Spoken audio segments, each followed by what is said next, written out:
नमस्ते। स्विफ्ट में ऐप बनाने वाले ज़्यादातर लोग यूज़र डिफ़ॉल्ट्स का इस्तेमाल तो करते ही हैं। ये एक बहुत ही बेसिक टूल है, राइट? लेकिन सोचिए, अगर मैं ये कहूँ कि जिस तरह से हम इसे यूज़ करते हैं, वो असल में अनजाने में होने वाली गलतियों को दावत देता है। तो आज हम यही देखने वाले हैं कि कैसे यूज़र डिफ़ॉल्ट्स को और ज़्यादा सेफ और कह सकते हैं एलिगेंट बनाया जाए। तो चलिए सबसे पहले एक सीधा सा सवाल पूछते हैं। क्या आपके यूजर डिफॉल्ट कीज वाकई में सेफ हैं? देखिए, इस पर ध्यान न देना बहुत आसान है। हम अक्सर इसे इग्नोर कर देते हैं, पर यकीन मानिए, हमारे ऐप्स में जो सबसे फ्रस्ट्रेटिंग बग्स आते हैं ना, वो यहीं से शुरू होते हैं। ये जो कोड लाइन आप देख रहे हैं, इससे हम सब वाकिफ हैं। यूजर डिफॉल्ट्स में कुछ भी सेव करना हो तो हम बस एक टेक्स्ट की, मतलब एक सिंपल सी स्ट्रिंग का इस्तेमाल करते हैं और काम हो गया।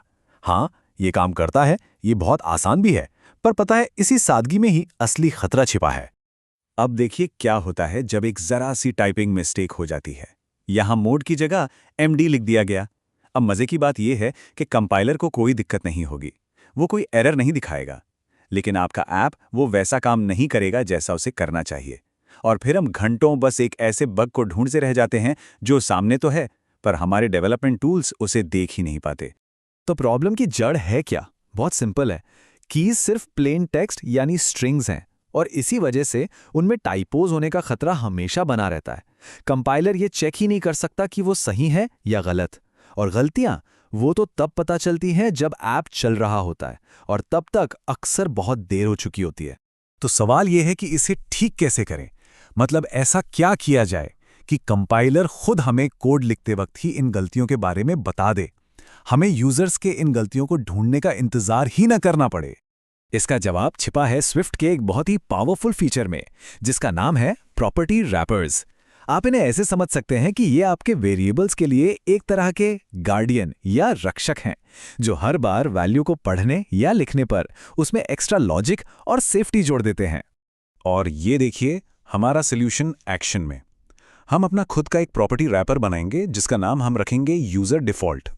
अब इसको काम करने के लिए सिर्फ दो चीजें चाहिए। एक तो वो की जो यूजर डिफॉल्ट्स में इस्तेमाल होगी, और दूसरी एक डिफॉल्ट वैल्यू, मतलब अगर पहले से कोई वैल्यू सेव नहीं है तो क्या यूज करना है। जरा याद कीजिए कि पहले क्या होता था। इस डार्क मोड जैसी कीज पूरे कोड में यहां वहां बिखरी पड़ी रहती थीं। इनको मैनेज करना एक सिरदर्द था, और गलतियों के लिए तो जैसे खुला मैदान था।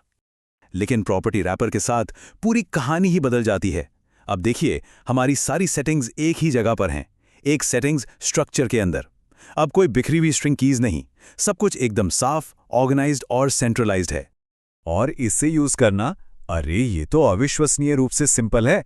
अब इस डार्क मोड को एक्सेस करना बिल्कुल वैसा ही लगता है जैसे स्विफ्ट में किसी भी नॉर्मल वेरिएबल को यूज करना।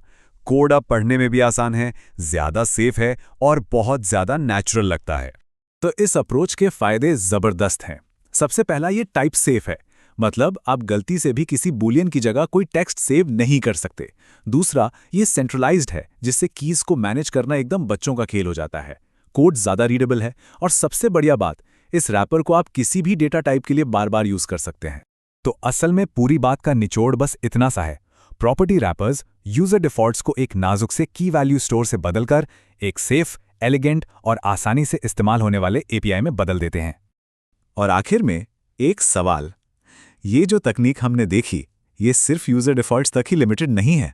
जरा सोचिए, आपके कोड में और कौन कौन से हिस्से हैं, कौन से ऐसे कॉमन पैटर्न्स हैं जिन्हें प्रॉपर्टी रैपर्स का इस्तेमाल करके और ज्यादा सेफ और एलिगेंट बनाया जा सकता है। सोचिए जा जरूर।